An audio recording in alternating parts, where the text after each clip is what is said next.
사랑하는 성도 여러분, 지난주 우리 국민의 시선은 인천의 한 대형 물류센터로 향했습니다. 건물 위로 검은 연기가 솟구쳤고 불길은 층과 층 사이를 타고 번졌습니다. 뜨거운 열기 때문에 소방대원들이 가까이 접근하기도 어려웠고 건물 일부는 무너질 수 있다는 우려까지 나왔습니다. 화면을 가득 채운 불길은 너무 거대했습니다. 우리는 본능적으로 큰 것에 시선을 빼앗기는데요. 큰 불, 큰 소리, 큰 손실, 큰 위기, 크고 강한 것 앞에 마음이 먼저 흔들립니다. 그런데 그 화재에서 가장 마음을 붙든 소식은 거대한 불길 자체가 아니었습니다. 현장에 있던 직원 121명이 모두 대피했다는 소식이었습니다. 불은 109시간이나 넘어서야 완전히 꺼졌지만 화재가 시작된 순간 사람들은 신속히 건물을 빠져나왔습니다. 누군가 비상벨을 들었고 누군가는 통로를 확인했으며 누군가는 옆 사람에게 이쪽입니다 라고 말했을 것입니다. 평소에는 눈에 띄지 않는 훈련, 반복해 익힌 동선, 한 사람의 침착한 판단이 생명을 살렸습니다. 우리는 불기둥을 기억하지만 하나님은 작은 판단 하나를 보시는데요. 우리는 무너지는 건물을 바라보지만 하나님은 누군가를 붙들어 출구로 이끈 손을 보십니다. 우리는 큰 사건을 뉴스라고 부르지만 하나님은 그 사건 속에서 조용히 생명을 지켜낸 작은 순종들을 기록하십니다. 그 장면 앞에서 질문하게 됩니다. 하나님은 도대체 어떻게 일하시는가? 하나님 나라가 온다면 천둥처럼 와야 하지 않는가? 세상을 한순간에 뒤집어 놓을 만큼 크고 강하게 나타나야 하지 않는가? 그런데 오늘 예수님은 손을 펴서 아주 작은 씨앗 하나를 보여주십니다. 손바닥 위에 놓으면 금세 사라질 듯한 겨자씨 한 알입니다. 그리고 말씀하십니다. 천국은 이와 같으니라. 하나님 나라는요, 우리가 주목하는 큰 것보다 하나님께서 심으시는 작은 것에서부터 시작되는데요. 오늘 복음 말씀에서 우리에게 하고자 하는 말씀은 무엇입니까? 첫 번째로 하나님 나라는 작은 것에서 시작된다는 것입니다. 다 같이 따라하겠습니다. 하나님 나라는 작은 것에서 시작됩니다. 작은 것에서 시작됩니다. 예수님은 천국이 마치 사람이 자기 밭에 갖다 심은 겨자씨 한 알 같다, 이렇게 말씀하셨어요. 겨자씨는 당시 사람들이 일상에서 쉽게 접하던 아주 작은 씨앗이었습니다. 예수님은 학문적인 정의로 하나님 나라를 설명하지 않으셨어요. 손에 잡히는 씨앗, 땅에 묻히는 씨앗, 눈앞에서 사라지는 씨앗으로 말씀하셨습니다. 씨앗은 땅 위에 있을 때보다 땅 속에 들어간 뒤 더 중요한 일을 시작합니다. 밭에 심는 순간 씨앗은 보이지 않습니다. 사람들의 박수도 없고 눈에 띄는 변화도 없습니다. 오히려 사라진 것처럼 보입니다. 그러나 그 작고 보이지 않는 자리에서 껍질이 갈라지고 생명이 움직이고 뿌리가 아래로 뻗습니다. 하나님 나라의 시작은 대개 이와 같습니다. 예수님의 사역도 그러했습니다. 베들레헴의 구유는 로마 제국의 궁전에 비하면 너무 작았습니다. 갈릴리의 어부 몇 사람은 세상을 바꿀 조직처럼 보이지 않았습니다. 십자가 위에 달리신 한 분은 승리자보다 패배자처럼 보였습니다. 그러나 하나님은 사람들이 작다고 여긴 그 자리에서 구원의 역사를 시작하셨습니다. 우리는 자주 결과가 커야 의미가 있다고 생각합니다. 많은 사람이 알아주어야 성공했다고 여기고 눈에 띄는 변화가 나타나야 하나님이 일하신다고 믿습니다. 그래서 작은 기도를 가볍게 여기고 한 사람을 섬기는 일을 대수롭지 않게 생각하며 오늘의 작은 순종을 내일로 미룹니다. 그러나 예수님은 씨앗의 크기를 보지 말고 그 안에 담긴 생명을 보라고 말씀하십니다. 한 어머니가 새벽마다 자녀의 이름을 불러 기도합니다. 아무도 보지 못합니다. 자녀는 당장 달라지지 않습니다. 그러나 그 기도는 씨앗입니다. 한 교사가 말없이 외로운 아이 곁에 앉아줍니다. 세상은 그것을 기사로 쓰지 않습니다. 그러나 그 따뜻한 한마디는 씨앗입니다. 교회에서 누군가가 예배가 끝난 뒤에 의자를 정리하고 아픈 성도에게 전화를 걸고 낙심한 사람의 이야기를 끝까지 들어줍니다. 작아 보이지만 하나님 나라가 그곳에서 시작됩니다. 사랑하는 성도 여러분, 하나님은 우리에게 거대한 일을 요구하시기 전에 오늘 심을 씨앗 하나를 맡기십니다. 용서의 한마디, 정직한 선택 하나, 미루지 않는 기도, 이름 없이 드리는 섬김, 먼저 내미는 손, 우리가 충성스럽게 심은 작은 씨앗을 하나님께서 자라게 하십니다. 작은 순종은요, 작은 결과를 뜻하지 않습니다. 씨앗의 크기가 아니라 그 안에 계신 하나님이 미래를 결정하십니다. 두 번째는요, 하나님 나라는 보이지 않는 곳에서 자랍니다. 같이 읽어볼까요? 하나님 나라는 보이지 않는 곳에서 자랍니다. 예수님은 이어서 누룩의 비유를 말씀하십니다. 천국은 마치 여자가 가루 서말 속에 갖다 넣어 전부 부풀게 한 누룩과 같으니라. 여인은 반죽을 준비합니다. 밀가루 속에 누룩을 넣고 손으로 섞습니다. 잠시 후 누룩은 보이지 않게 되지요. 어디에 갔는지 찾을 수가 없습니다. 그러나 보이지 않는 누룩은 반죽 전체를 바꾸기 시작합니다.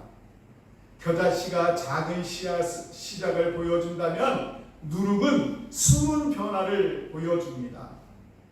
하나님 나라의 역사는 언제나 겉으로 요란하게 드러나지 않습니다.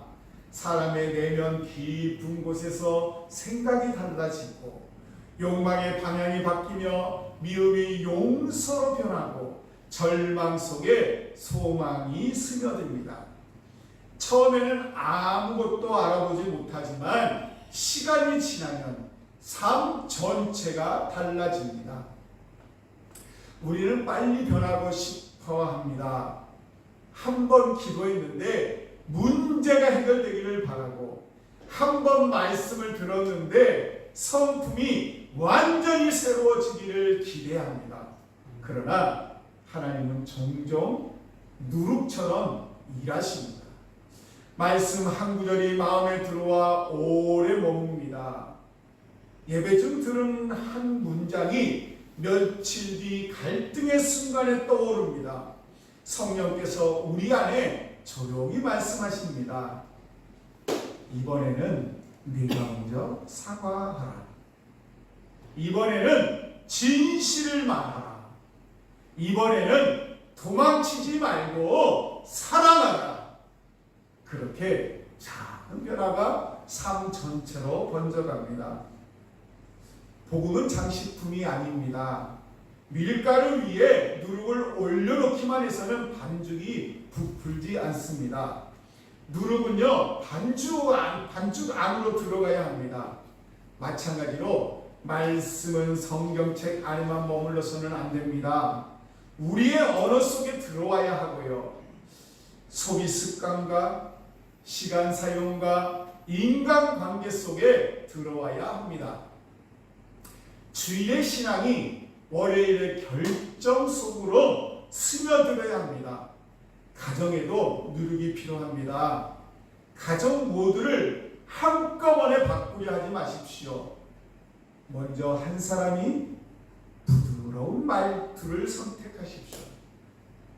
먼저 한 사람이 식탁에서 휴대폰을 내려놓고 눈을 맞추십시오. 먼저 한 사람이 잘못을 인정하십시오. 작은 변화처럼 보이지만 누룩은 결국 반죽 전체를 움직입니다. 교회도 마찬가지입니다. 프로그램이 교회를 살리는 것이 아니라 복음이 스며든 사람이 교회를 살립니다.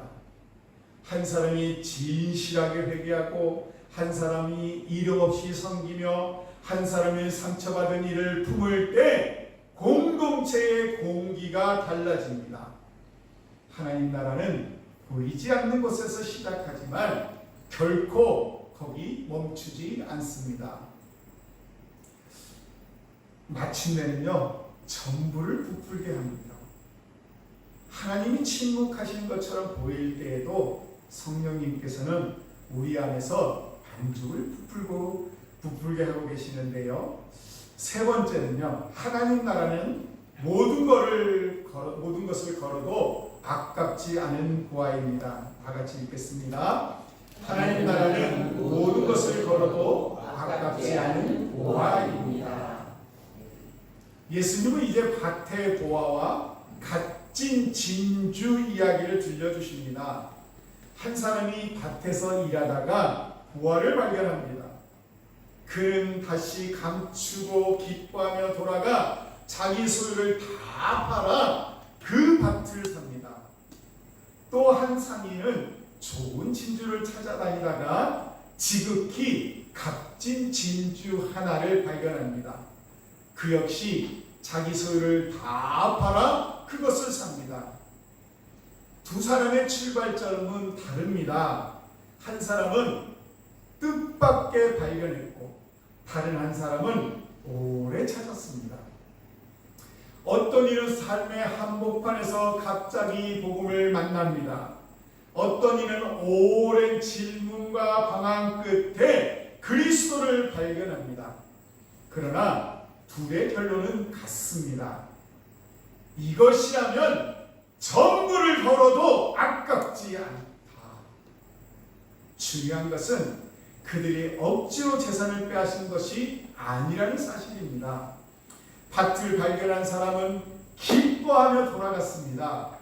하나님 나라는 우리에게 마지못해 희생하라고 강요하는 무거운 짐이 아닙니다.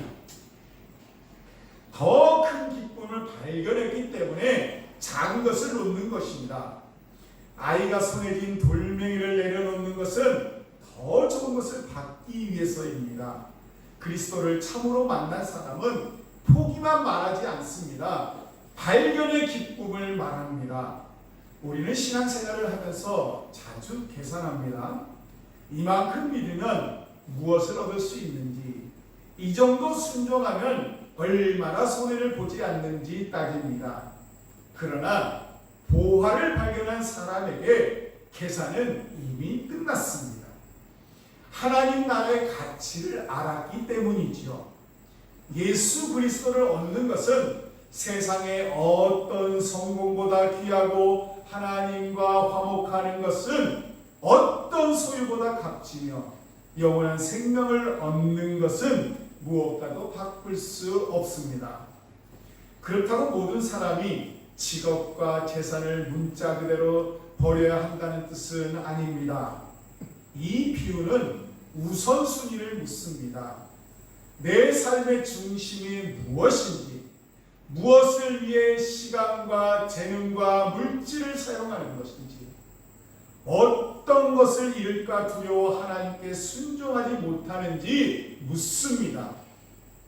부활을 발견한 사람은 자기 소유가 더 이상 주인이 되지 못하게 하십니다.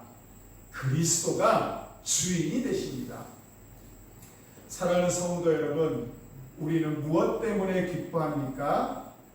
통장 잔액이 늘어날 때만 안심하고 사람들의 평가가 좋아질 때만 살아있음을 느낀다면 아직 부활을 충분히 바라보지 못한 것입니다.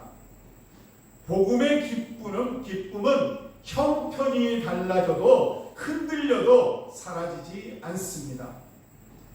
나는 하나님의 자녀다. 그리스도께서 나를 위해 죽으셨다.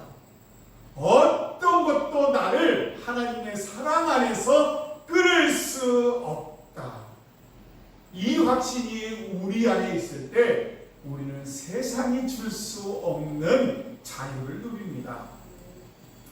신앙은 귀한 것을 빼앗기는 삶이 아니라 가장 귀한 분을 발견하는 삶입니다. 네 번째는요, 하나님 나라는 마지막에 반드시 드러납니다. 함께 읽겠습니다. 하나님 나라는 마지막에 반드시 드러납니다. 마지막으로 예수님은 바다에 던져 각종 물고기를 모는 그물의 비유를 들려주십니다.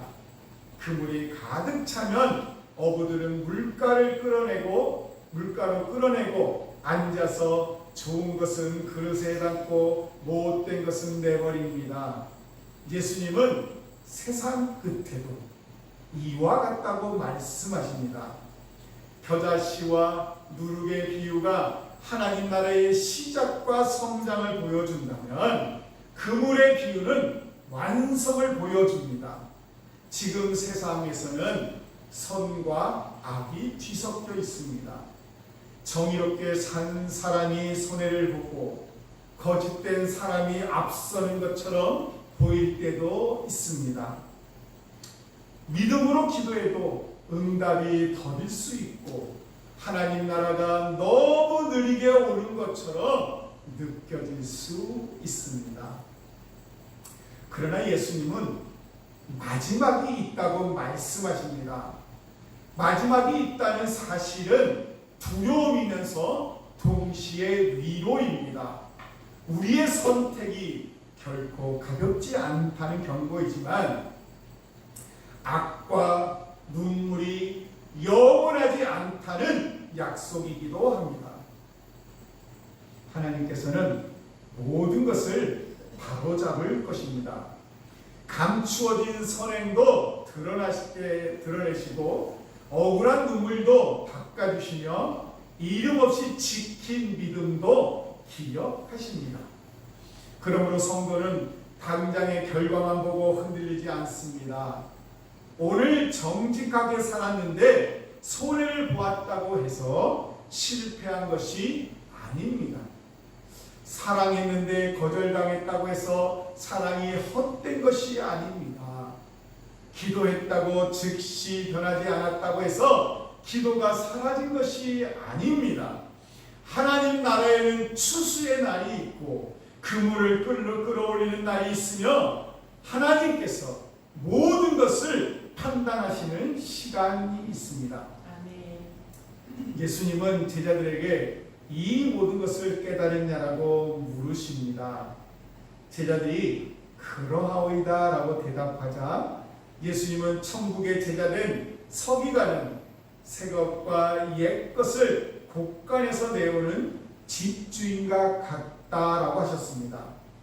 말씀을 깨달은 사람은 그것을 자기만 간직하지 않습니다. 오래된 진리와 오늘의 현실을 연결하여 사람들에게 나누어 줍니다.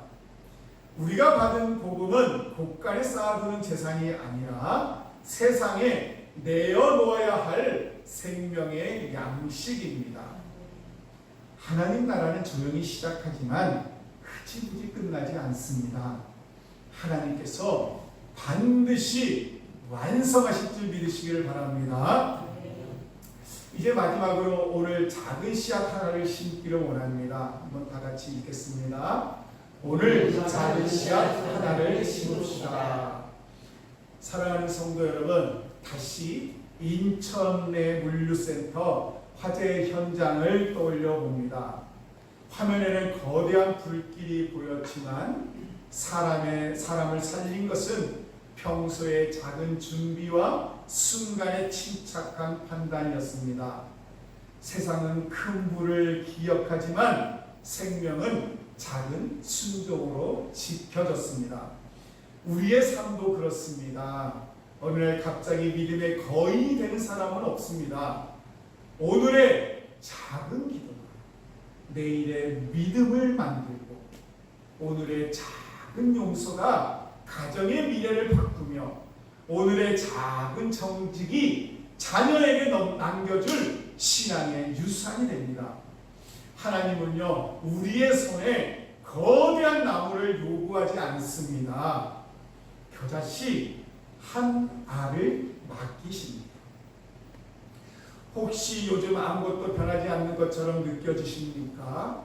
자녀를 위해 오래 기도했지만 달라진 것이 없습니까?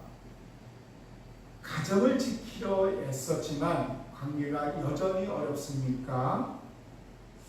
교회를 사랑하며 섬겼지만 알아주는 사람이 없습니까? 낙심하지 마시기를 바랍니다. 씨앗은 땅 속에서 자라고 누룩은 보이지 않는 곳에서 반죽을 바꿉니다. 하나님은 조용히 일하시지만 쉬지 않으십니다. 혹시 세상의 것이 너무 커 보여서 하나님 나라의 가치를 놓치고 있지는 않습니까? 성공, 인정, 소유, 안전을 붙드느라 정작 보화를 놓치고 있지는 않습니까? 오늘 다시 예수 그리스도를 바라보시기를 바랍니다.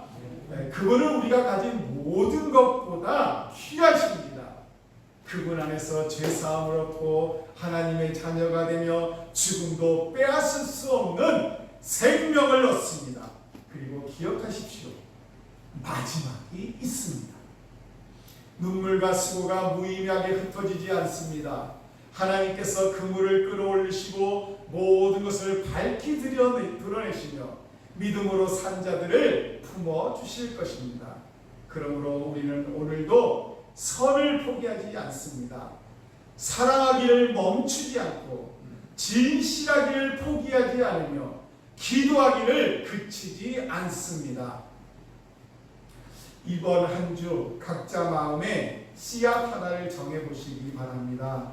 먼저 사과해야 할 사람이 있다면 오늘 연락하십시오. 오랫동안 미룬 기도를 다시 시작하십시오. 도움이 필요한 한 사람을 찾아가십시오. 가정에서 부드러운 말 한마디를 건네십시오. 아무도 보지 않아도 정직을 선택하십시오. 그것이 작아 보여도 괜찮습니다. 하나님 나라가 바로 그곳에서 시작됩니다. 사랑하는 성도 여러분, 하늘은 소리치면서 자라지 않습니다. 씨앗이 땅을 뚫는 소리는 들리지 않고 누룩이 반죽을 부풀리는 소리도 들리지 않습니다. 그러나 아침이 오면 새싹은 고개를 들고 시간이 지나면 반죽은 가득 부풉니다. 하나님 나라도 그렇습니다. 조용하지만 분명하게 작게 시작하지만 마침내 모든 것을 새롭게 하며 자랍니다. 오늘 우리 손에 있는 겨자씨 하나를 믿음으로 심으시기를 바랍니다. 그리고 하나님께 맡기십시다. 심는 이는 우리이지만 자라게 하시는 분은 하나님이십니다. 하늘은 오늘도 조용히 자랍니다.